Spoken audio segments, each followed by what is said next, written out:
आकाशवाणी गोरखपुर से क्षेत्रीय समाचार।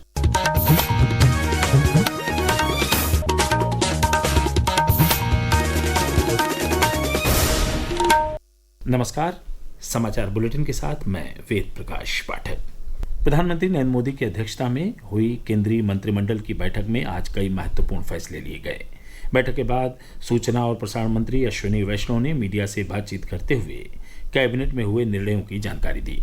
प्रस्तुत है एक रिपोर्ट। केंद्रीय मंत्रिमंडल ने कृषि उत्पादकता बढ़ाने के लिए आज हुई बैठक में प्रधानमंत्री धन धान्य कृषि योजना को मंजूरी दे दी। इस योजना का उद्देश्य फसल विविधीकरण और टिकाऊ कृषि पद्धतियों को बढ़ावा देना, कटाई के बाद भंडारण क्षमता बढ़ाना, सिंचाई सुविधाओं में सुधार और ऋण की उपलब्धता को सुगम बनाना है। सूचना एवं प्रसारण मंत्री अश्विनी वैष्णव ने बताया कि इस योजना के तहत देश भर में 100 जिलों की पहचान की जाएगी, जो 3 प्रमुख संकेतांकों कम उत्पादकता, कम फसल सघनता और कम ऋण वितरण पर आधारित होंगे। इस योजना को 11 विभागों की 36 मौजूदा योजनाओं और अन्य राज्य योजनाओं के सम्मिलन के माध्यम से लागू किया जाएगा। श्री वैष्णव ने कहा कि इस योजना से देश के 1,70,00,000 किसानों को मदद मिलेगी। समाचार कक्ष से मैं अरुण।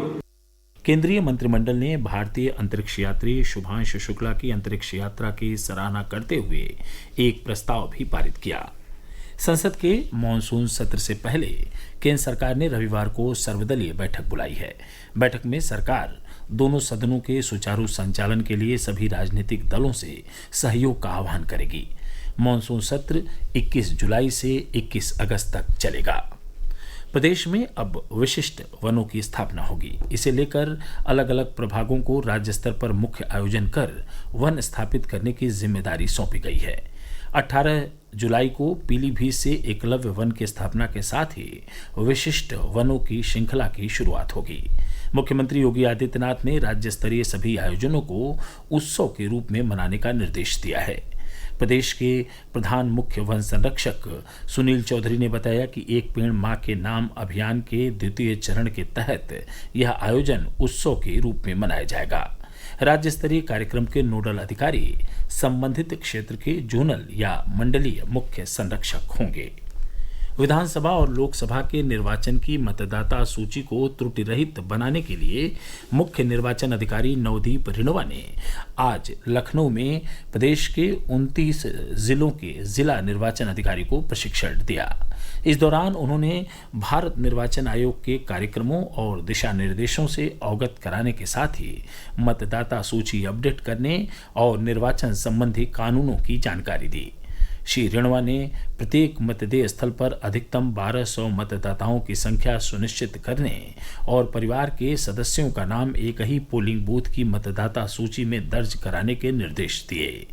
प्रशिक्षण के दौरान जिला निर्वाचन अधिकारियों को बीएलओ और वोटर हेल्पलाइन ऐप की भी जानकारी दी गई। वाराणसी जिले के रुद्राक्ष कन्वेंशन सेंटर में 18 जुलाई से शुरू हो रहे आध्यात्मिक समिट नशा मुक्त युवा फॉर विकसित भारत की तैयारियां तेज हो गई हैं। यह समिट 20 जुलाई तक आयोजित होगा। केंद्रीय युवा मामले और खेल राज्य मंत्री रक्षा निखिल खड़से ने आज सेंटर का भ्रमण कर तैयारियों का जायजा लिया। इस अवसर पर उन्होंने कहा कि विकसित भारत के संकल्प के लिए युवाओं का नशा मुक्त होना आवश्यक है। इसी उद्देश्य से यह ऐतिहासिक कार्यक्रम होने जा रहा है, जिसमें देश भर से युवा हिस्सा लेंगे। इसमें विभिन्न मंत्रालयों के सहयोग के साथ साथ धार्मिक संगठनों के प्रतिनिधियों को भी बुलाया जा रहा है।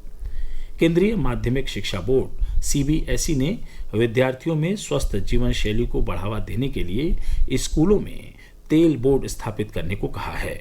सीबीएसई ने इस संबंध में सभी स्कूल प्रमुखों को पत्र लिखा है। एक रिपोर्ट। सीबीएसई ने पौष्टिक और स्वास्थ्यवर्धक भोजन विकल्पों की उपलब्धता और गतिविधि उपायों के माध्यम से स्कूलों में स्वस्थ भोजन और शारीरिक गतिविधियों को बढ़ावा देने को कहा है। बोर्ड ने विद्यार्थियों को सीढ़ियों का उपयोग करने, छोटे व्यायाम अवकाश आयोजित करने और पैदल चलने के मार्गों को सुगम बनाने के लिए भी कहा है। दीपेंद्र की रिपोर्ट के साथ समाचार कक्ष से वैष्णवी।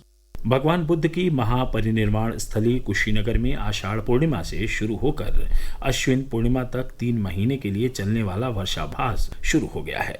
बौद्ध धर्म में वर्षाभास का अत्यंत महत्व है। इसके तहत थाईलैंड के विभिन्न मोनास्ट्री से बौद्ध भिक्षु कुशीनगर में रहकर 3 महीने तक आध्यात्मिक चिंतन मनन करेंगे।